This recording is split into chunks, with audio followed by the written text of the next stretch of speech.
I don't know if Zach is stuck in the warp or I'm stuck in the warp by the time this comes out. Full disclosure, some of this Bitsbox content, either last week or this week, is going to be a bit of a, what do you call it? It's a falsehood. This is Shane. This is 40K Fanatics Podcast, and Casey's not here. Instead, we've got the homie Austin. Say hello to the good people. Hello, good people. He's doing his NPR. He listens to too much of that nonsense. I'm a talk radio junkie. Man, you know, I am too, except all of mine is sports radio gas bags, just saying nothing but loud. Some of you may have noticed in the comments recently, I mobilized the masses, finally. I've been poking around at them, and I finally got them riled up, and I hope to get them riled up again with our main topic today, which I think will be quite good. You know, is anybody playing 40K? Obviously, the answer is yes, but we're going to get more into that. The first thing we have to get into, though, is, well, I guess a bit of an announcement. We believe that by the time this comes out, because this one's going, as they say, in the can, your boy will have been wedded. Cue applause. Cue applause, indeed. You going to put that in post for the YouTube audience? Oh, I guess I could. You could.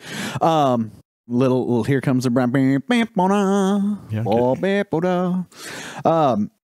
so that's going to be neat.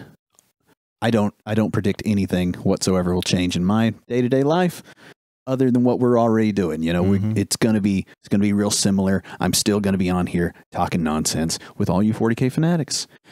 I had another point and now I've lost it. Oh. Is it time to open the bits box? Seems like that'd be a good thing to do. Let's open it up. Can you do an opening sound effect? Let me try. Oh, that was quite good. That was quite good. So, in the bits box, Austin, in case you don't know the people. Oh, I remember what I was going to say. Oh, well, we'll just retract that. Close the bit. Yep, that was good. Announcement.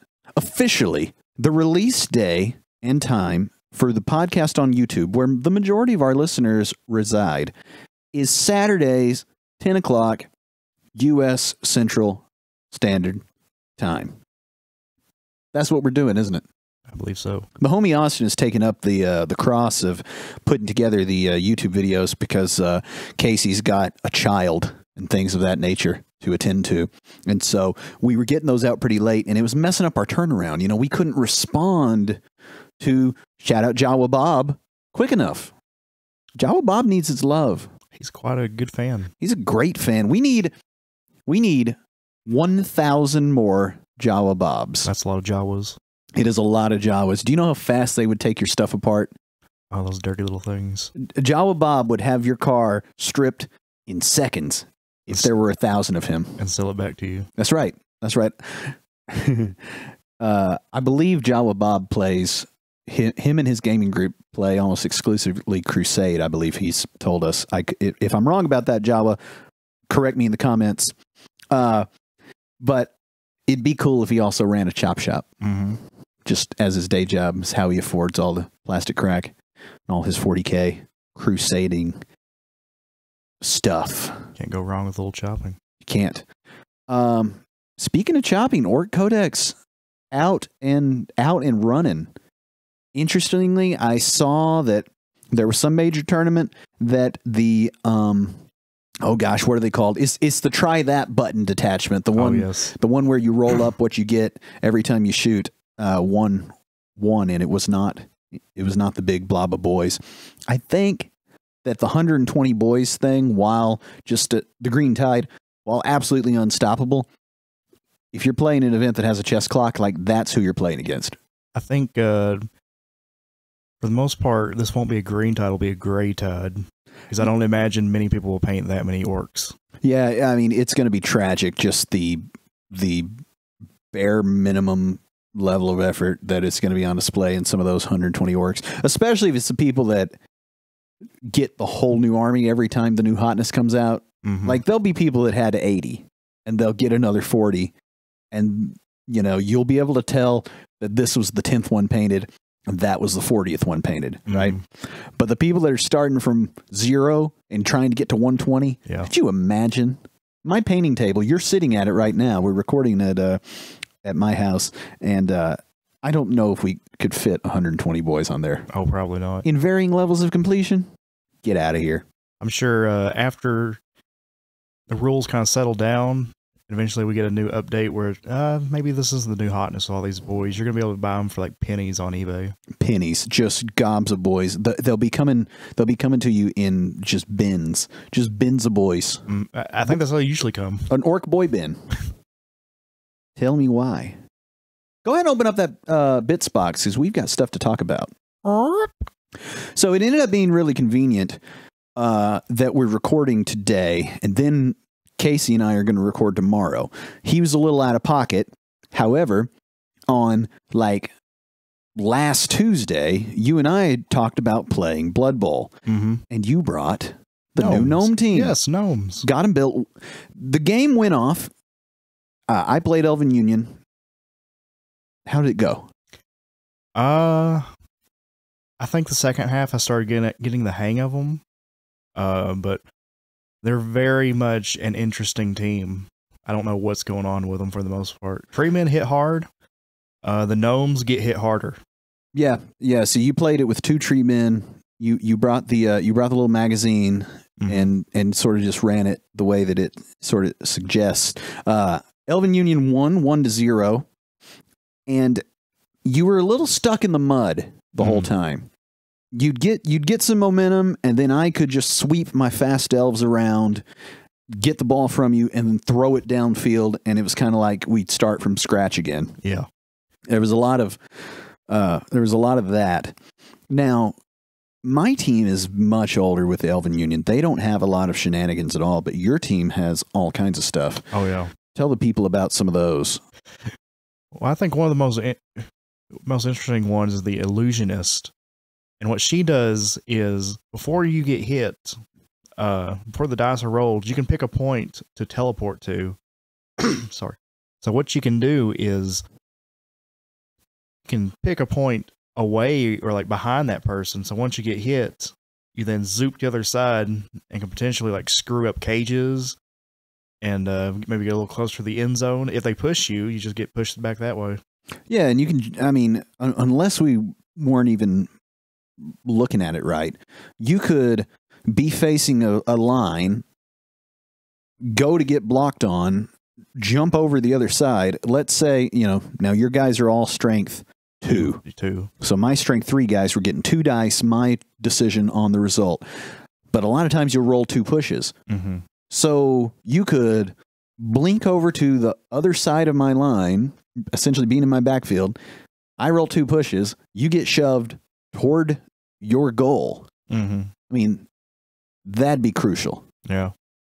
And of course, the big way to leverage that is you set up all your help and you're going to get extra dice, but then your illusionist jumps to a spot where the help is not set and then ends up in a more advantageous position.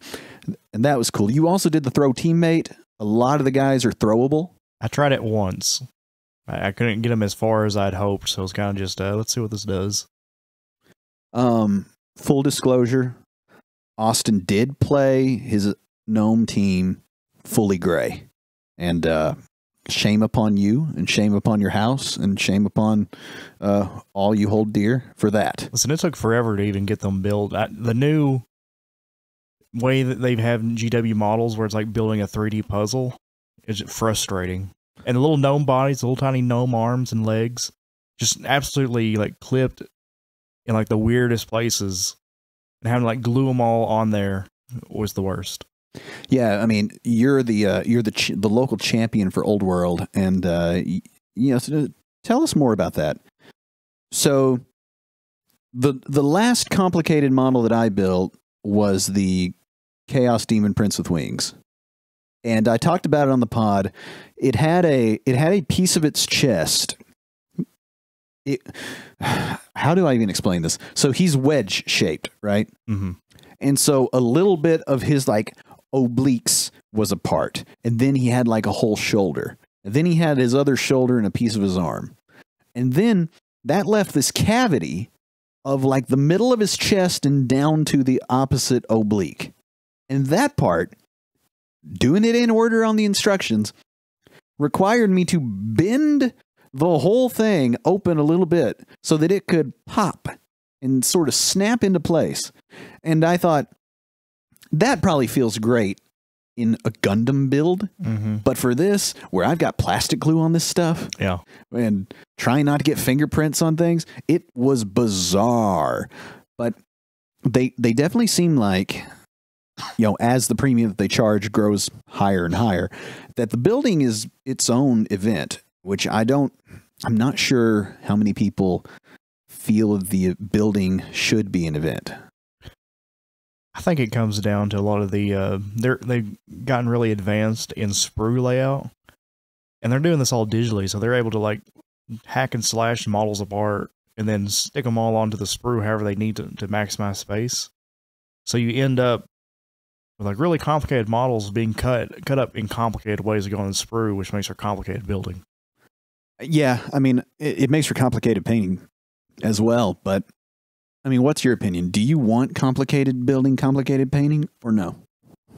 Because I think there's a lot of people that do. I think it kind of splits down the middle because you've got some people that are here for the gaming.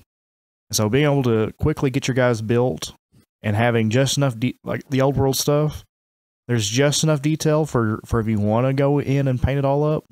It's available for you. If you don't, there's not too much detail to where you can kind of like skip out on a bunch of them and it won't look bad. In our main topic, we're going to talk about that gaming side and people's sort of motivations therein. But that's a good point, because the painters always want either more artistic posing, you know, they want big surfaces, or you have painters that want a lot of little crap to paint. And, you know, GW's got you on both of those fronts. And I guess they have you for the building too, because the new old world kits are, you know, 2-piece body, a couple of arms. I don't know how new they are. Right. Well, you know, they're new to me. Yeah. In fact, the old world I want, unpurchasable, and I'm not getting on eBay. Do you know how bad a bunch of elves must look out of an eBay lot? And then if they look good, I can't buy that. Throw in some isopropyl alcohol. Get them fixed. The last time I tried to isopropyl alcohol a model, it set for 4 or 5 days, and the paint did not come off. Did you scrub it? I scrubbed it. I scrubbed it, and at one point I took a metal utensil and scraped at it, and it did not come off. I think you had some a little stronger than primer on it. Yeah, I think somebody had used like the outdoor Rust-Oleum, you know, I'm going to repaint this wrought iron fence stuff, and that's what they think is primer. And you know what? It was primed, okay? It wasn't coming off, that's for sure. It also looked horrible. So, I mean, the people know I'm bougie. I'm not buying any used models, he said, having no knowledge of the future. Oh, no, I'm the eBay connoisseur. I'm just buying up all the old goblin stuff, I tell you. It's your opinion that the metal tends to do better on the second hand.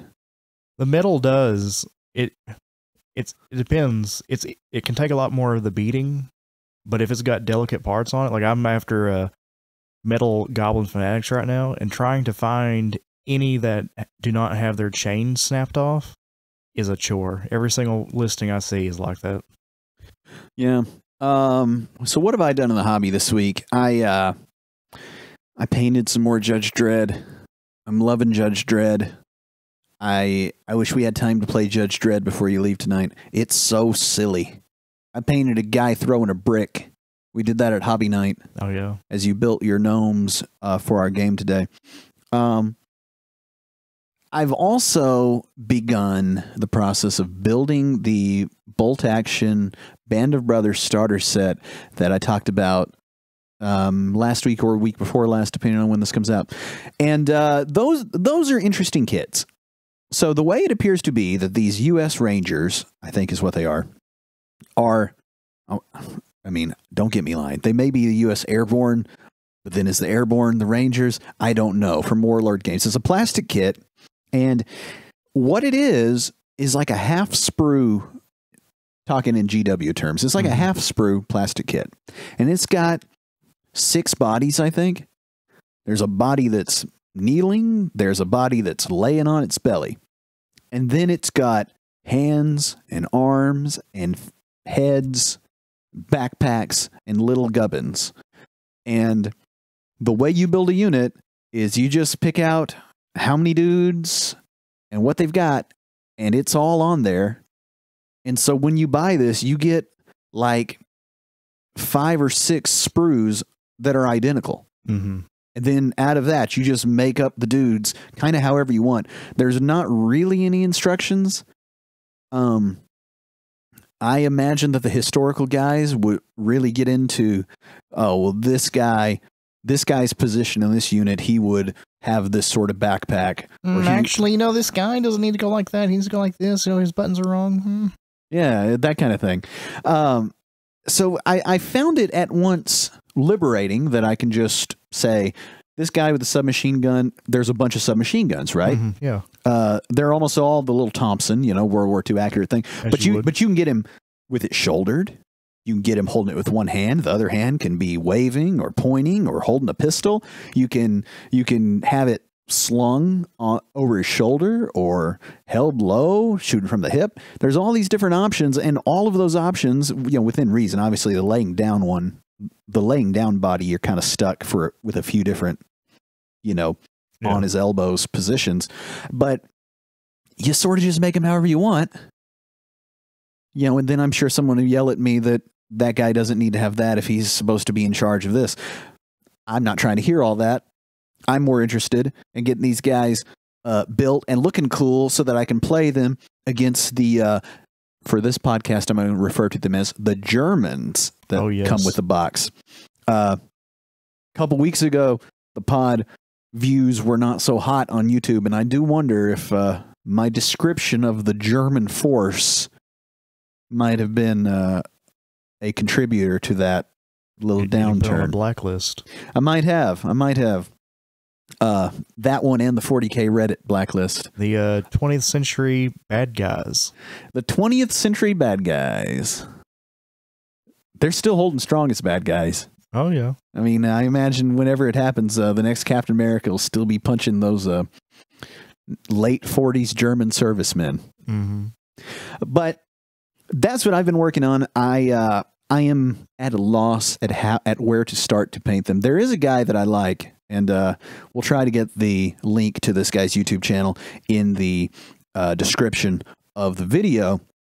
But his name is Sledgehammer Miniatures. I think I've heard of him. And he's an English guy, and he does how I paint things. And he uses a lot of contrast, and he does a ton of historicals. So I'm probably going to go way back into his catalog and see how he would go about painting these guys. I did get some. What was the color from the Army painter? It's an air Army one. Green. I think it's Army Green.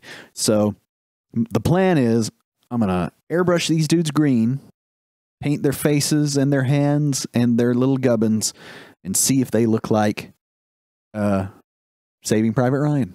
And if they do, then I'll be happy. You can go save Private Ryan. Yeah, that's right. We can go save Private Ryan. Make it his own little mission. I'm sure that there are many of those already made. We'll storm Omaha. Oh, yeah. Yeah. It'd be good. Anyhow, I think that's my bits box. I don't know what I'm going to come up with between now and tomorrow when I have to record another one of these, but we're going long on the bits box right now because we're not sure what this main topic is going to end up being. But if you want to shut this thing... let me think if I have anything. Yeah, do you? Otherwise, I need sound effects. Yeah. I did work on those gnomes. We covered that. We did. I've been working on those goblins. I've been working on snotlings right now, and those are interesting. They're on 40mm bases. Got to put them all. It's like 7 guys per base. You got to I took a hand drill to drill out the holes because they have to go into pegs on the bases. Really? Yeah. I don't know if you ever seen like a 40mm square base has got like holes in the bottom. As I hold up my hand to show Shane, and then you can take a drill and drill into those to make your own holes. Oh, I've always wondered what those were for. Apparently it's for that, or at least I figured it out. Wow. That's interesting. Yeah, that's a crazy looking kit. They're metal. They just look like, what are they? They look like silver boogers in an unpainted state. That's a good description. Yeah, and how many go on a 40? Well, the official photos show you can fit 7 on there, but 7 on a 40. Yeah. Guys, that's an Orc Knob or a Chaos Lord base. 7 models, quote unquote. I mean, that sounds like an airbrush specialist painting where you make them green, little highlight around their head and shoulders. You're done. Keep it moving. Do like a zenithal and then like contrast green. That's it. That's it. Because, I mean, are they dressed? They have loincloths. Right. Yeah, a little contrast brown. Yeah. Take care of business. And these are from 1984. I'm pretty sure, or 85 actually, based on the copyright on the models. And that predates your boy. Predates a lot of things. Wow. But was the Berlin Wall down in 84? It was not. It was not. That was 89, wasn't it? I believe so, yes. Wow. So you're talking about Soviet-era snotlings. Soviet-era snotlings. Well, now I want you to do them in red. Oh, yeah? Get a little commissar hat on one. Yeah, yeah. a little hammer and sickle on the leader. Give them a little, is it the Red Army banner? Have one carrying that. But let me tell you something. The people that were kit bashing in the 80s were of tougher stuff. Because I could not, I wouldn't know where to start if you were going to try to fashion a hammer and sickle for one of those little dudes to carry. A lot of saws and files and everything, because I think everything was metal. Some solder. Yeah, but that's what I've been working on. Well, that's pretty good. I've got so much Judge Dredd to do, and so many little soldiers to paint. Is it offensive to call them army men? Because I always, as a kid, I would call the plastic toy soldiers army men, and it's like, come on now. I think since these are based on actual people, maybe. Yeah, we don't need to do that. But I've got many righteous freedom fighters, and I've got many late 40s German military. We honor all our soldiers here. That's right. They'll be painted gray. Mm-hmm. I found that's what I know about them is they get a lot of gray. Not a lot of variance in skin tone either, it turns out. Shut that bits box, Austin. Oh, that's very good. Our main topic today is anyone playing 40K? Hope so. It seems like they are, aren't they? Now you're not. I'm elsewhere at the moment. So the impetus for this topic is I play 40K. I play Kill Team. I play Blood Bowl. I intend to play Age of Sigmar when the new one comes out. But what I want to talk about is I also have gotten into other games too. And, the show is called 40K Fanatics, but at the end of the day, our whole ethos is to have fun playing with toys. And there are a lot of ways to do that. Guild Ball was before my time and is long defunct, but I saw that Marvel Crisis Protocol is coming out with a new mission pack, which they're calling Mojo Ball. The sort of interdimensional game show host Mojo. I'm not familiar with Marvel. From X-Men is and it's just Guild Ball. So there are so many games that people want, and GW has so many, and some of them are working better than others. And I want to talk about that idea and why we think that may be, and also get the listeners' opinions, kind of take the temperature. And the one that I'm really looking at when I'm thinking about this is who the heck is playing Legion Imperialis or whatever it is, the epic scale Titan. Certainly no one here. No one around us. No one around us. In fact, it is piling up in the store. And it's piling up at like secondhand shops, which I don't even understand where that's coming from. Right? Have has anyone seen anyone playing this game? I've seen people online. I'm in a couple Discords, and I do see people mention playing it. So, if you went on YouTube, I feel like that you could find more people playing what's the Old West game? Gunfighter's Ball. Gunfighter's Ball than you would find playing Legion Imperialis. Am I saying it right? That's what it is, right? Yes, Legions Imperialis. Yeah. And it's the 30K epic scale. You know, your Space Marine versus Space Marines. They're the size of grains of rice. Mm-hmm. And you want to talk about some minimum effort paint jobs. Just glob it on there. I mean, who's painting that? But so what does any of this mean? We know that people are playing 40K. But why do some of the games really grab and some don't? 40K, I got the answer on that one. Some stuff like creates its own gravity. Mm-hmm. If all of a sudden 100,000 people listen to this episode of the podcast, next week 110,000 would listen to the podcast, because there comes a point where it's like everybody's going to follow the leader. Yeah. 40K has been the leader for a long time.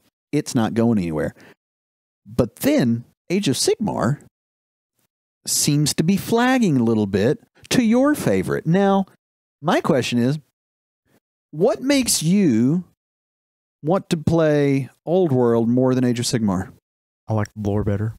You like the lore better, so it's just a lore thing. That's kind of a big drive for me. The lore, it feels more established, more relatable, more understandable.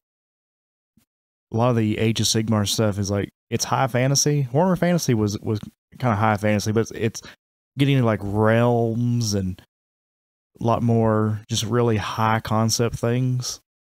And when you don't have a way to kind of ground everything, it starts kind of like floating away. Too imaginative. So Age of Sigmar tends to be a really crunchy competitive sort of thing, and Old World is a little bit like Blood Bowl that we played today, which is stuff's just going to happen and that's the fun of the game. Does that matter to you? As someone who plays 40K and at one point really was interested in winning, like how do you square those two disparate ideas? I think it kind of comes down to what you're after, and where I am at this point in my gaming career, I just want to see stuff happen, have fun, roll dice.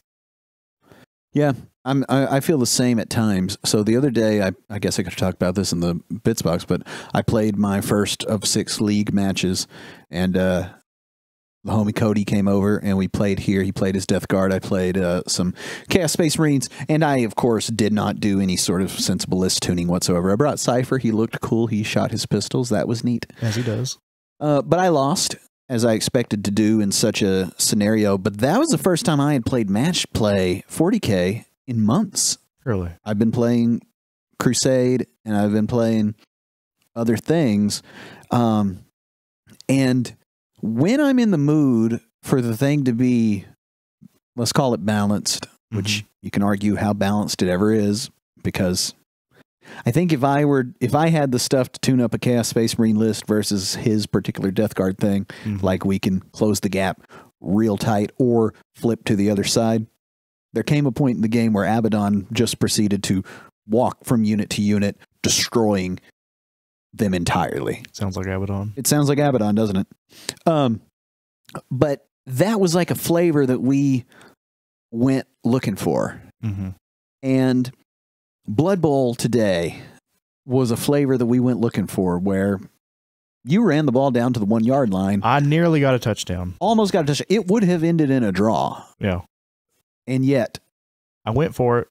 I rolled a 1. Yep. Don't roll a 1 is all you have to do for those of you that don't know Blood Bowl. Gnome tripped and died. Yep. He tripped. He did, in fact, die. Yep. And the ball was loose. I picked up the ball, threw it downfield, ran it nearly to a touchdown. I think at that point you were stuck in the mud again. Yeah. But that was the sort of thing that we got into. And so, Blood Bowl's pretty popular. It's been around a long time. I think that probably helps. Legion Imperialis has been around a long time. I tell you, what's the other one? The Aeronautica? Oh yeah, The one with the planes? Like, who is that for? I was excited for it when it first came out, but then it didn't go anywhere, at least here locally. Yeah, and you know, again, I watch a lot of guys play stuff on YouTube, and I've never seen anybody play that online. And the question I'm asking, and the question that I want people to consider, I guess, you know, for the sake of fun, really, because ultimately play whatever you want to play. If you'd want to play match play 40K 15 times a week, knock yourself out. New mission deck coming out, by the way. I saw that. I'm excited, man. So actions are coming back. Yeah, let's put a pin in that and cover it after we get to the back end of this topic, because I would like to speak on that just a bit, and I'll probably bring it up with Casey tomorrow. But GW puts out a lot of games relative to other game companies. Like Atomic Mass Games is huge. They've got Star Wars Legion, they've got Shatterpoint, they've got Marvel Crisis Protocol, they've got X-Wing, and I think that may be it.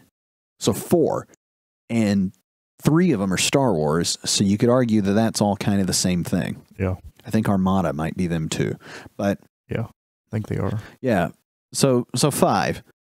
GW has so many major miniatures games, and that's before we get into the board game adjacent type ones, like the Dark Tide game that just came out, like the oh gosh, what are they even called? The role playing dungeon crawly type things that they've got. Like Blackstone Fortress. Yeah, Blackstone Fortress. Warhammer Quest. Yeah, and then the Warcry version, the Age of Sigmar one too. I'm not familiar with that. It's just like Blackstone Fortress, except it's Age of Sigmar. Oh, Curse City, yeah. Curse City. That's it. They've got so many things, and it seems like some of them really take off and some of them don't.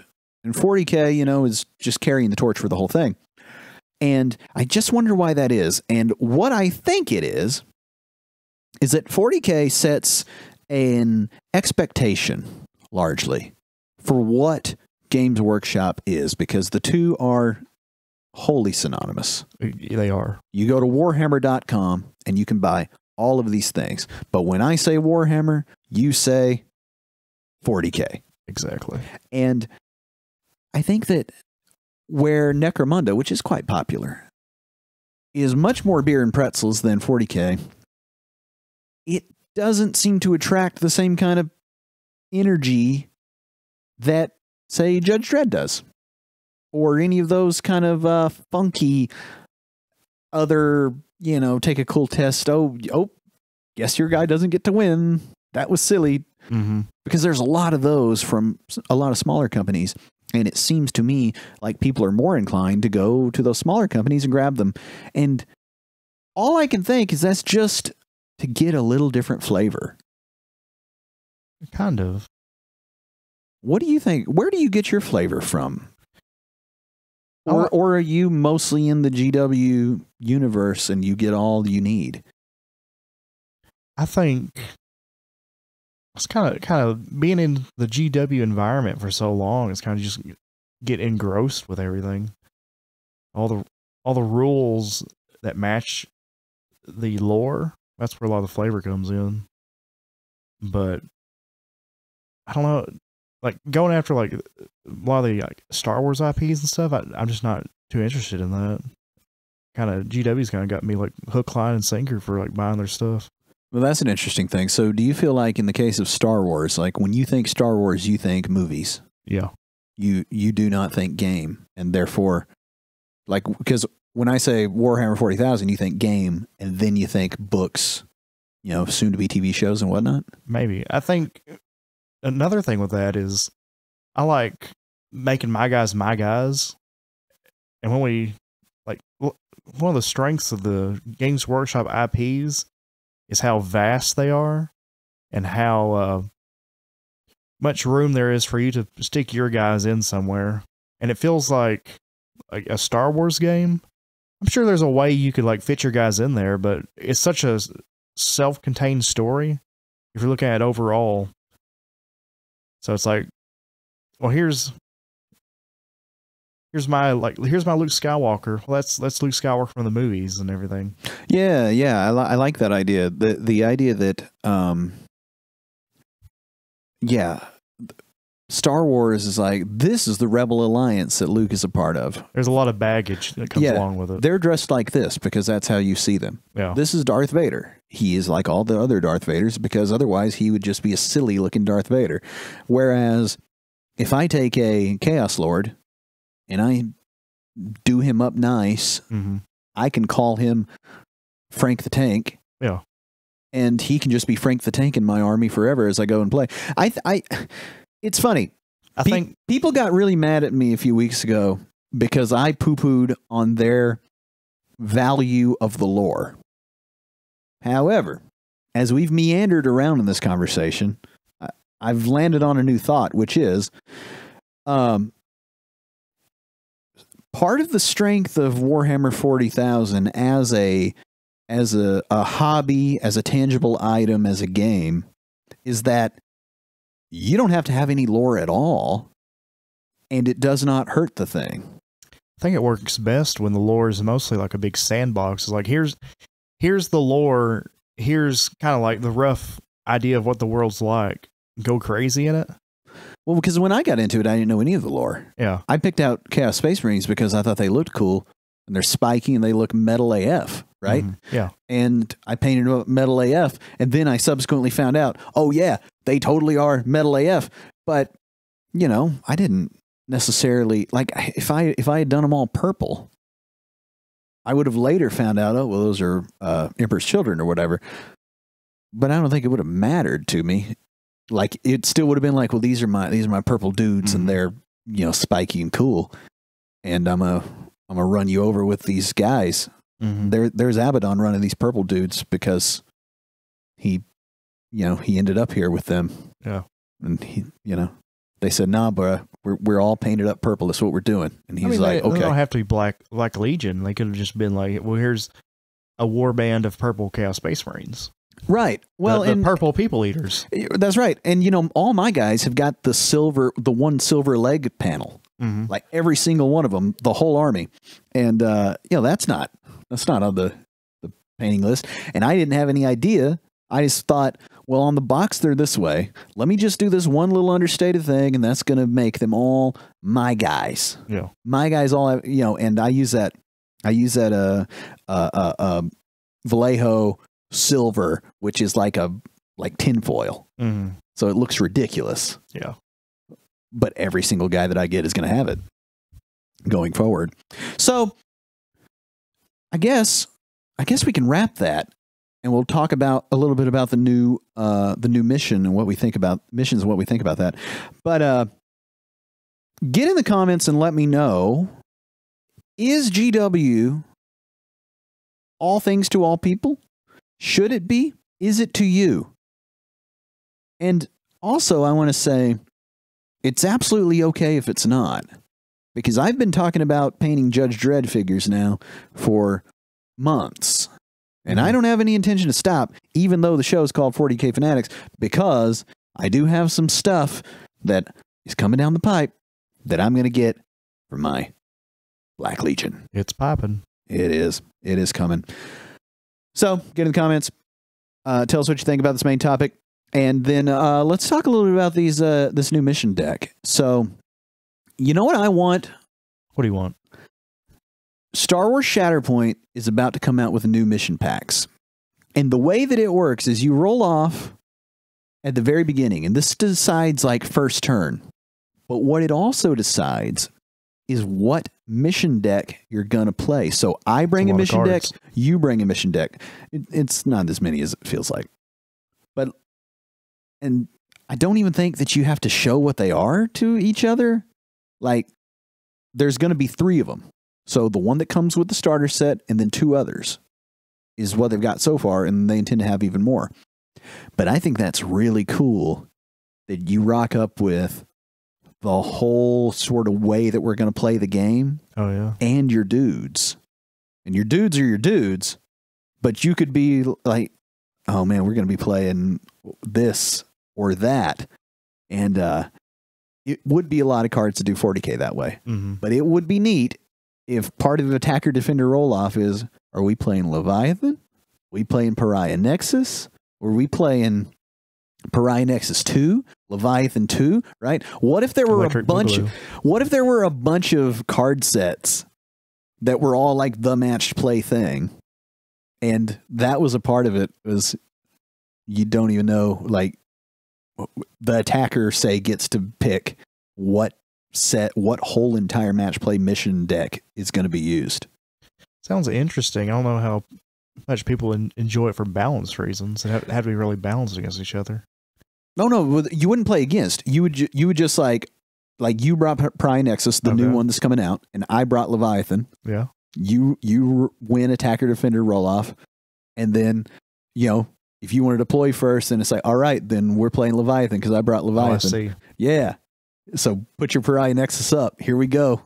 We're about to investigate some signals in the corners, baby. That would add like a depth of strategy of like, my list is built around this deck of cards. Looks like I'm not playing these missions. Yeah. And then imagine if there's 6 of them.